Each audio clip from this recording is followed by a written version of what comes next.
la primera parte de lo que fue la batalla de Abadés. Esta es la zona donde está el arroyo de Abadés, el cauce principal, porque tiene varios tributarios, ¿verdad? Que también recibieron el nombre de Abadés según las distintas épocas, ¿verdad?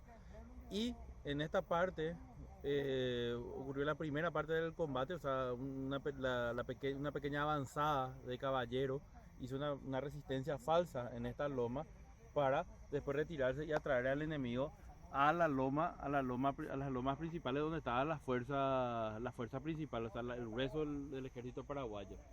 Y en esta zona, justamente en esta parte, en esta misma parte, que es cercana al arroyo, pasó la fuerza comandada por Mena Barreto, ¿verdad? Que tenía la intención de envolver por el norte a la fuerza paraguaya, mientras otra fuerza también iba por el sur, una fuerza mayor, otra que tenía que envolver y cortar la retirada, una posible retirada de la fuerza paraguaya de la zona de Villeta hacia Lomas Valentinas. Y otra fuerza que avanzó por el centro, que fue la que fue batiéndose con las fuerzas paraguayas hasta llegar al otro brazo del Abadí, que es donde empieza el combate más grande, que es prácticamente la parte decisiva de la batalla.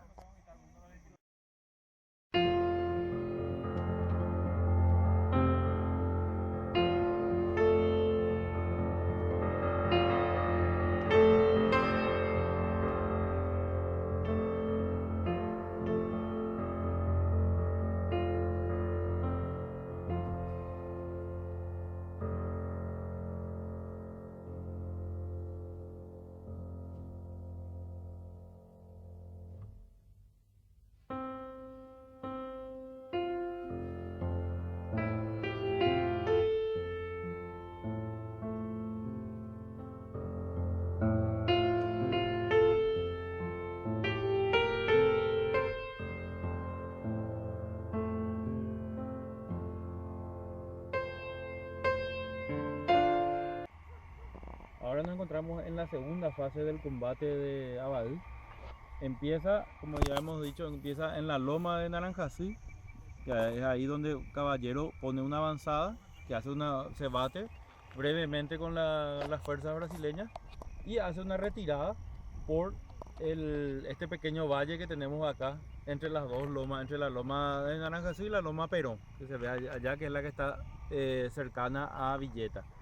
En esta zona se va batiendo la fuerza de caballeros, probablemente hayan sido de caballería, por eso que podían retirarse con cierta velocidad. Pero a mitad de este campo se desata una lluvia, una fuerte lluvia que inutiliza los fusiles a pedernal de los paraguayos. Los fusiles a fulminante de los brasileños siguen aguantando un rato más, por lo menos una media hora o una hora más, pero después ya solamente quedan activos los fusiles Spencer de retrocarga de la caballería brasileña. Y es de esta forma que los paraguayos se ven obligados a seguir el combate solamente prácticamente con armas blancas frente a fusiles prácticamente de repetición.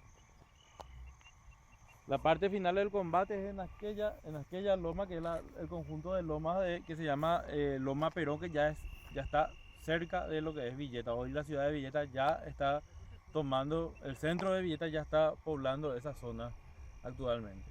Y en esta parte, allá, como un dato curioso, en donde están aquellos dos cocoteros y aquel árbol, está la tumba de Manuel Gondra, presidente paraguayo ya del periodo de entreguerras, ¿verdad? Más o menos de la década de 1910 a 1920, 1914, por ahí fue que el presidente Gondra ejerció su mandato y fue enterrado aquí en esta zona. Estuvo por mucho tiempo hasta que fue exhumado y llevado por sus familiares al Panteón Liberal de la Recoleta.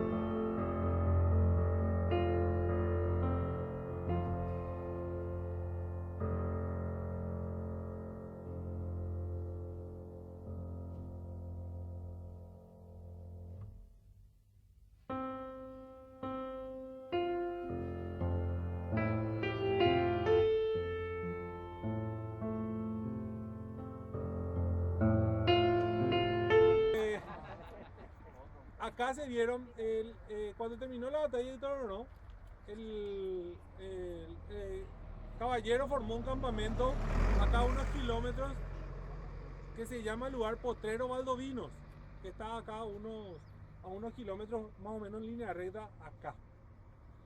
¿Y dónde se vieron por primera vez los brasileños y los paraguayos? En esta zona. Fíjense esa colina. ¿Ven una colina ahí? Sí. ¿Sí? Bueno, ahí estaban los brasileros. Toda esa colina. Imagínense 22.000 hombres. 22.000 hombres. Y acá, no sé cuánto habrá tenido la desprendida, Carlos. ¿Cuántos? 1.000 hombres. Máximo 1000 hombres. Máximo 1.000 hombres, 1.000 paraguayos que los vieron desde allá. O sea, desde acá le vieron allá.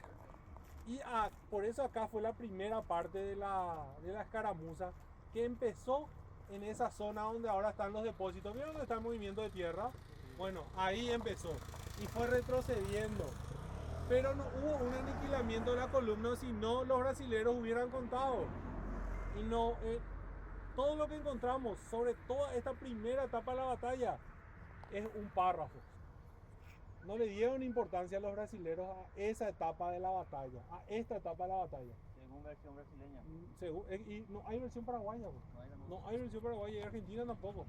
Entonces ya conocen, desde ahí es que le vieron a los brasileros y desde ahí es que se comenzó a retroceder y al punto donde nos vamos a ir ahora es donde ya termina la batalla y es donde van a poder la otra loma, que es la que les confundió a mucha gente cuando pusieron nuestros monumentos de este lado y del otro lado.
Acá está el pueblo de Villeta.